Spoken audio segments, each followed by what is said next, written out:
Okay, this is kind of the fun part of the class. Weapon concealment methods. Lots of different ways to conceal a gun. I have a couple different ways I choose to conceal a gun. Always on my hip. Whether it's exposed or concealed is a different story. And when I say exposed, I mean an inside the waistband or an outside the waistband holster. On certain occasions, more formal occasions, I will carry an ankle holster because oftentimes I'll have a sports coat and I might take that sports coat off at a wedding or whatnot, and I don't want to obviously have my gun exposed, yet I want to be able to protect myself and my family, so then I will turn to an ankle holster. So the three methods I carry: inside waistband, outside waistband, and ankle holster. Now, inside waistband, when I'm wearing one piece of clothing on the top, like a shirt, right? Just a t-shirt, untucked or pulled out enough to where the extra shirt material hangs over the butt of the gun when I'm carrying my J-frame. External or outside of the waistband, when it's winter and I know I'm going to be doing things to where I can keep my jacket on. Let's take, for example, let's say I'm going to a gun show or a boat show at a convention center. Well, it's 10 degrees outside, I'll have my jacket on, yet when I get to the venue, it's going to be more of a comfortable temperature where I'm going to take my jacket off. That wouldn't be a time where I'm going to carry an outside the waistband holster. I'll carry an inside the waistband holster, knowing that throughout the course of my day, I will or may take off my jacket. So, inside, outside, ankle holsters. There's lots of different methods to carry. There's waistband holsters for women. There's purse holsters. Women, I strongly advise you carry on the hip as well. However, there are other options for you. They have, NRA has a number of different clothing items that you can wear, like vests with a hook and loop style release, typically on the chest pad, where you can grab, easily grab, left hand, rip the hook and loop or Velcro, right hand, grab the gun, pulls from your chest area, and then away you go. So lots of different ways you can carry. Just figure out the way that's best for you, and ultimately you're going to end up buying holsters that you won't use, but it doesn't hurt to experiment, and it's kind of fun buying gun stuff. Okay. Maintaining control of your weapon. There's a couple different safety things I'll run through all of my holsters with. I'll do a light jog to what I would call a sprint. Not so fast anymore these days, but as fast as I'm going to go. I need to make sure my weapon's going to maintain in whatever I choose to carry. And all the methods I just described that I carry in, those tests have all been performed, and they work wonderfully. So we're going to obviously try to avoid the need to use our weapon. It's the fight or flight response. Sometimes you cannot run or flight. Sometimes you need to fight. It's up to you to determine when you have to use what method. What to do when you encounter law enforcement. Okay, so if you get pulled over, and you don't have to immediately disclose that you have a permit to carry. If the law enforcement officer asks you, it is your responsibility to tell him or her that you are carrying a weapon.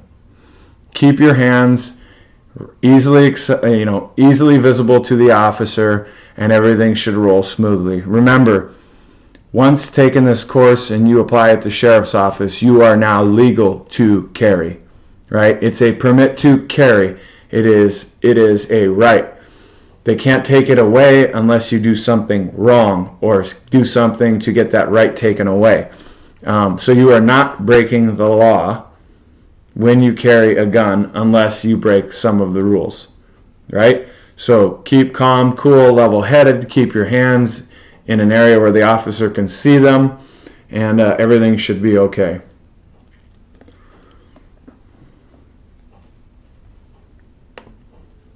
Okay. Carrying in a consistent manner. I named 3 different ways I carry. 95% of the time I carry inside the waistband. The other 5% of the time probably goes to favoring the outside of the waistband, and then lastly, the ankle holster. But whichever method you carry, make sure it's consistent. Don't own 20 different concealed carry holsters, methods, so on and so forth, and randomly switch off. You will not know. When it comes to the heat of the moment, your muscle memory won't be as good as you think it would be, and you might be slower than you'd like. Use a quality holster. You know, there's good, better, and best in everything, right? If you're just looking into a type holster, it might not be a bad idea to just out of the gate get a quality holster. Or if you're absolutely not sure of which method you'd like to carry in, what you can do is obviously buy less expensive and figure out which works best for you. I have a couple different types of holsters for the inside of the waistband as well as the outside, and I have one ankle holster concealed carry holster that I use, but I'm consistent. I only use one inside the waistband. The others are just, things that I purchased that I don't like anymore. I only use one external, and I only own one ankle holster. So a good holster and mediocre gun, you can defend yourself. A bad holster and a great gun, you're unsafe and defenseless. Some of the holsters literally aren't as safe as the others. There's a bad rap going around with the Serpa holster. My external, I carry a Serpa. I'm very comfortable with the Serpa holster. I've trained extensively with the Serpa holster, and I'm very, very comfortable with it. But however, I do understand the negative aspects of it.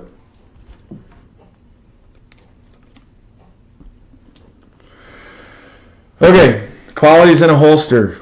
Must, 100% of the time, no exceptions, must cover the trigger. Stays in place. Like I said, the jog test, comfortable enough to use for long periods of time. I have an inside the waist holster that it's a really nice holster, but I tell you what, if I'm in my car and I'm driving for more than 2 hours, that thing just digs in my side. And unfortunately, it's a thicker leather, it's a nicer holster, but I know I can't use it because if I'm in my car for longer than 2 hours, I have to take it off. And really, what's the point? I mean, getting in and out of your car and then holstering up and putting the holster, slipping it in your waistband and putting the gun in your waistband. Just get a holster that suffices all of your needs and works with what you need it to work with, whether it be driving in your car, walking for long periods, so on and so forth. Retains the gun to jog, jogging with the gun, releases the gun when needed, and then gun can be drawn with either hand. Obviously hard with a inside the waistband type holster. So I mean that's just one. It's a win-win if you can find one. That would be more or less an inside the waistband if you carry it in between, like at your belly button. Oftentimes that's not so comfortable.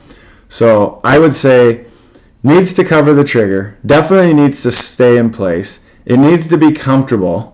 Right? It needs to keep that gun tight. Releases the gun when needed is very important as well. But the gun can be drawn with either hand. That's just something you might have to sacrifice. Okay, safety considerations. Different systems have different safety considerations. Mobility, ability to conceal, speed of access. There's belt holsters, ankle holsters, clothing, underarm holsters, and off-body carry. That would be like the purse.